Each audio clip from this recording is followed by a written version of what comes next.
Sou o professor José Ricardo dos Santos, da Unespar, campus Apucarana, e nós vamos ver uma aula de quadriláteros notáveis.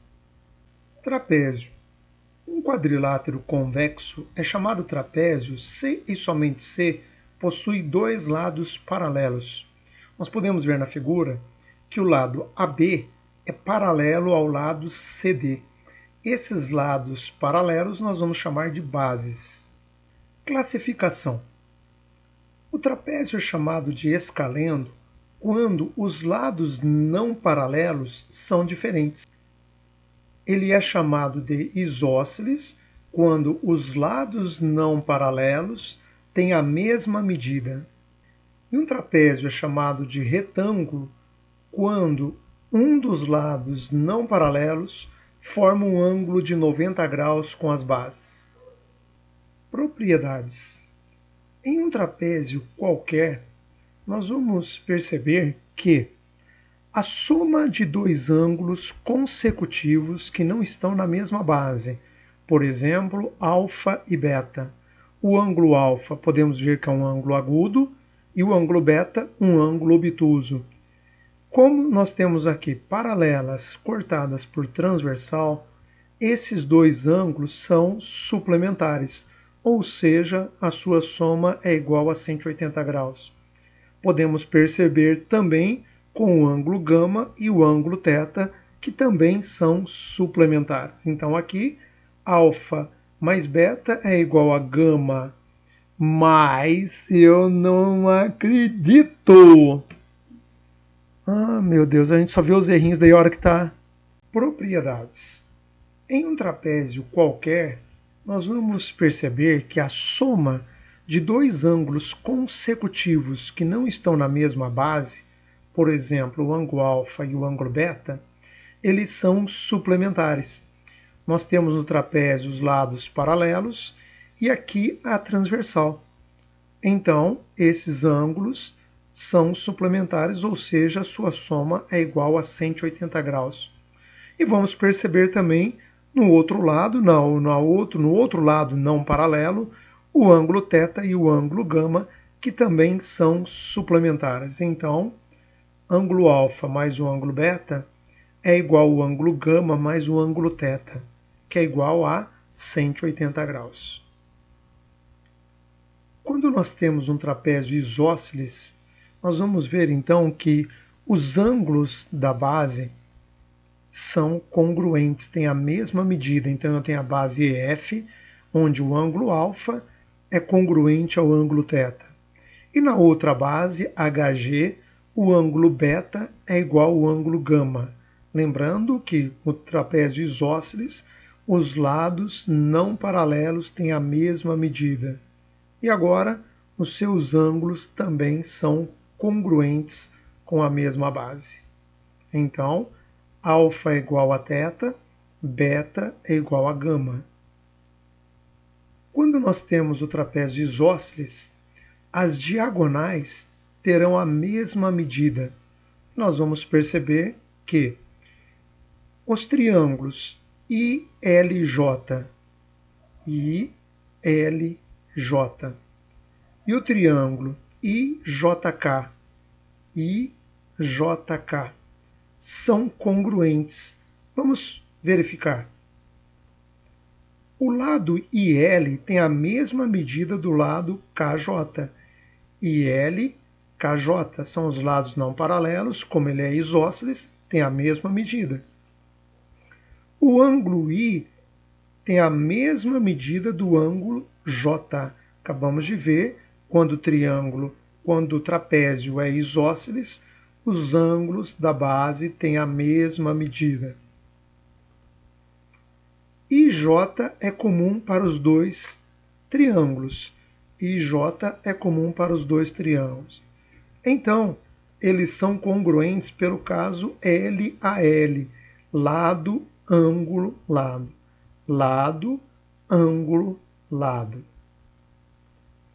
Então, nós podemos confirmar que LJ tem a mesma medida de IK. LJ tem a mesma medida de IK, que é o terceiro lado dos dois triângulos que nós Comprovamos pela congruência.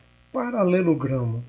Um quadrilátero convexo é chamado paralelogramo se e somente se possui os lados opostos paralelos. Então, percebemos aqui na figura, o lado AB é paralelo ao lado CD e o lado AD paralelo ao lado BC. Quando tem um quadrilátero dessa forma, ele é chamado então de paralelogramo. Com isso, nós podemos afirmar que todo paralelogramo é um trapézio. Por quê? Para ser trapézio, basta que tenha dois lados paralelos. Como os lados opostos são paralelos, então ele também é um trapézio. Propriedades. Nós vamos perceber que em todo paralelogramo, os ângulos opostos são congruentes. Os lados opostos também são congruentes.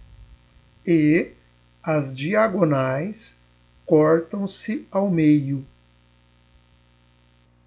Demonstrações. Nós vamos ver agora as demonstrações das propriedades do paralelogramo.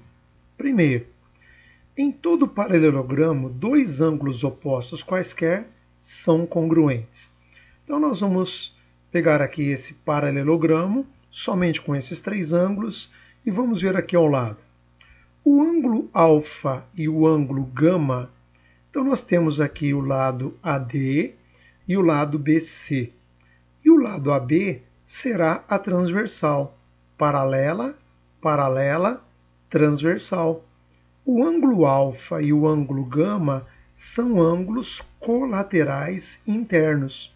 E nós sabemos que eles são suplementares. Então, alfa mais gama igual a 180. Trabalhando com os outros dois lados, o lado AB e o lado CD, que são paralelos, nós vamos ter então paralelas e o lado BC a transversal.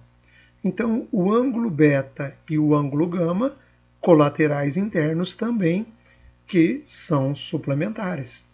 Com isso, alfa mais gama é igual a beta mais gama. Simplificando o gama nos dois membros, nós temos que alfa é igual a beta, comprovando a propriedade que dois ângulos opostos são congruentes. Em todo paralelogramo, os lados opostos são congruentes. Então, nós vamos ver aqui nesse paralelogramo que o lado AB é congruente ao lado CD. Para isso, nós vamos verificar o seguinte. A diagonal AC vai dividir esse paralelogramo em dois triângulos. Triângulo ABC e o triângulo ADC. Esses triângulos são congruentes. Vamos verificar qual o caso de congruência. O lado AC é comum para os dois triângulos. O ângulo θ é igual ao ângulo gama. Vamos perceber aqui, olha. O ângulo θ e o ângulo gama são ângulos opostos do paralelogramo, que nós já vimos que são congruentes.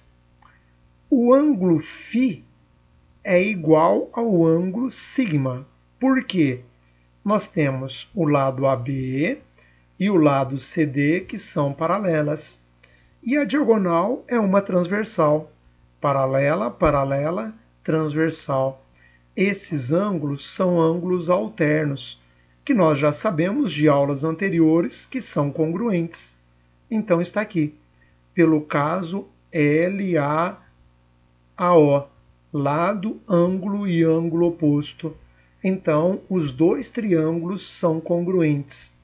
Com isso, nós podemos afirmar que os outros dois lados são congruentes também. Ou seja, o lado AB é congruente ao lado CD.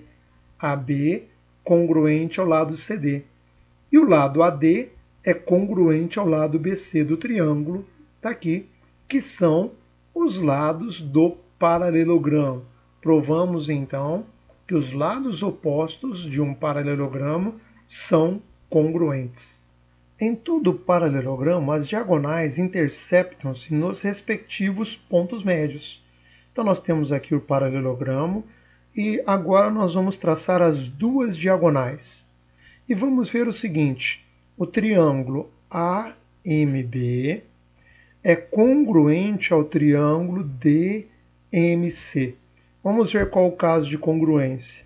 Verificamos que o lado AB é congruente ao lado CD, que são lados do paralelogramo. O ângulo ρ é igual ao ângulo μ. Por quê? São ângulos alternos e internos que acabamos de ver na demonstração anterior. O ângulo φ é igual ao ângulo sigma. Mesma coisa, são ângulos alternos e internos e são congruentes. Então, nesse caso, esses dois triângulos são congruentes pelo caso ângulo, lado e ângulo. Com isso, todas as medidas dos dois triângulos são congruentes. Então, AM é congruente a MC. AM, MC. Com isso, nós provamos aqui que as diagonais se interceptam no ponto médio. O MD também é congruente a MB.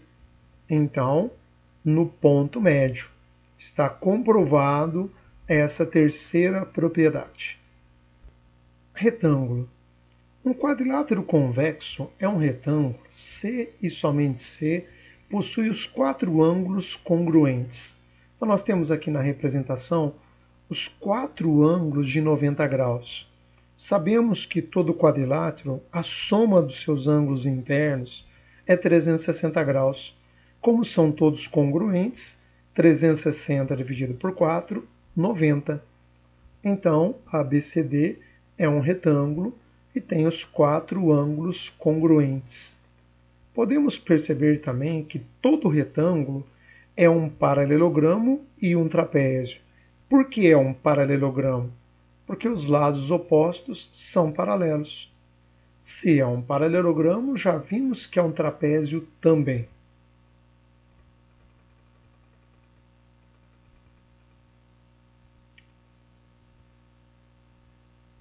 Propriedades. Um retângulo, as suas diagonais são congruentes. Então nós temos as duas diagonais aqui, AC e BD, que têm a mesma medida. Demonstração da propriedade do retângulo. Em todo retângulo, as diagonais são congruentes. Nós vamos verificar que o triângulo ABC é congruente ao triângulo BAD. Nós temos aqui o triângulo ABC, formado pela diagonal do retângulo, e o triângulo ABD também pela outra diagonal ele é formado. Vamos verificar que o lado AB é comum para os dois triângulos, nós temos aqui no desenho. O lado BC é congruente ao lado AD, porque são as diagonais, como os vimos anteriormente, são congruentes.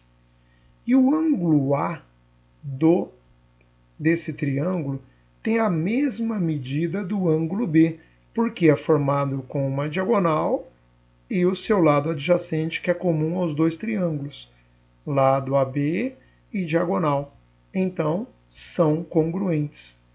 Com isso, nós comprovamos que os dois triângulos são congruentes pelo caso LAL. Com isso, o outro lado do triângulo também é congruente, ou seja, AC é congruente a BD, que são as suas diagonais. Losango. Um quadrilátero convexo é um losango, C e somente C possui os quatro lados congruentes. Então nós temos aqui na representação esse quadrilátero que tem todos os seus lados congruentes. Nesse caso, ele é chamado de losango. Vamos perceber então como é um quadrilátero que tem os lados opostos paralelos, então é um paralelogramo.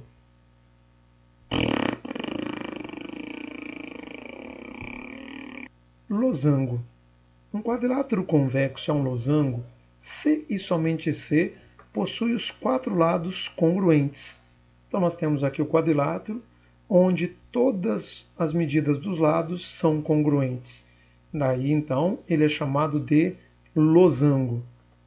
Podemos perceber como é um quadrilátero que tem os lados opostos congruentes, então eles são paralelos. E nesse caso, também é um paralelogramo. O losango é paralelogramo e, consequentemente, também é um trapézio. Propriedades. Nos trapézios, nós vamos perceber que as diagonais são perpendiculares entre si e as diagonais são bissetrizes dos ângulos opostos. Divide o ângulo ao meio. Então, nós temos que o ângulo beta é congruente ao ângulo gama. Quadrado. Um quadrilátero convexo é um quadrado se e somente se possui os 4 ângulos congruentes e os 4 lados congruentes. Podemos ver na figura, então, os 4 lados têm a mesma medida e os 4 ângulos também a mesma medida. 4 ângulos de 90 graus e os 4 lados congruentes. Então, nós temos o quadrado. Todo quadrado é retângulo e também é losango, pois tem os 4 ângulos congruentes, por isso que é retângulo. Tem os 4 lados congruentes, por isso que é um losango. Todo quadrado, então, é paralelogramo e também é trapézio. Portanto, além das propriedades do paralelogramo, o quadrado tem as propriedades características do retângulo e do losango. Então, o quadrado ele é todo o quadrilátero que nós vimos anteriormente. Assim, nós vamos ter o seguinte, olha, uma observação. Se um quadrilátero convexo tem as diagonais que se cortam ao meio, então é um paralelogramo. Tem diagonais que se cortam ao meio e são congruentes, então é um retângulo. Tem as diagonais que se cortam ao meio e são perpendiculares, então é um losango. Tem as diagonais que se cortam ao meio, são congruentes e são perpendiculares, então é um quadrado. Revisando as principais propriedades dos quadriláteros. Então, no paralelogramo, nós temos que os ângulos opostos são congruentes, os lados opostos são paralelos e congruentes, e as suas diagonais interceptam-se no ponto médio. Um retângulo tem as diagonais de mesma medida. No losango, as diagonais são perpendiculares entre si e também são bissetrizes dos ângulos opostos. E o quadrado, ele é tudo. Lados opostos, paralelos e congruentes, diagonais são congruentes, interceptam-se no ponto médio e perpendicular e também são bissetrizes dos ângulos. Vamos ver uma representação dos quadriláteros em um diagrama de Venn. Vamos representar como U o conjunto de todos os quadriláteros, T, conjunto dos trapézios, P, conjunto dos paralelogramos, R, conjunto dos retângulos, L, conjunto dos losangos e Q, conjunto dos quadrados. Então, aqui na representação, o U é o conjunto de todos os quadriláteros. T, conjunto que representa os trapézios. O T é um quadrilátero, o trapézio é um quadrilátero. Está contido nesse conjunto. P é o conjunto dos paralelogramos, que está contido no conjunto dos trapézios. R é o conjunto dos retângulos, que está contido no conjunto dos paralelogramos. L é o conjunto dos losangos, que está contido no conjunto dos paralelogramos. E o quadrado é o conjunto que é intersecção tanto do retângulo quanto do losango. Todo quadrado, além de ser retângulo, também é um losango. consequentemente é um paralelogramo, é um trapézio e também é um quadrilátero. Então aqui nós temos o conjunto de Venn, um diagrama de Venn que representa todos os quadriláteros.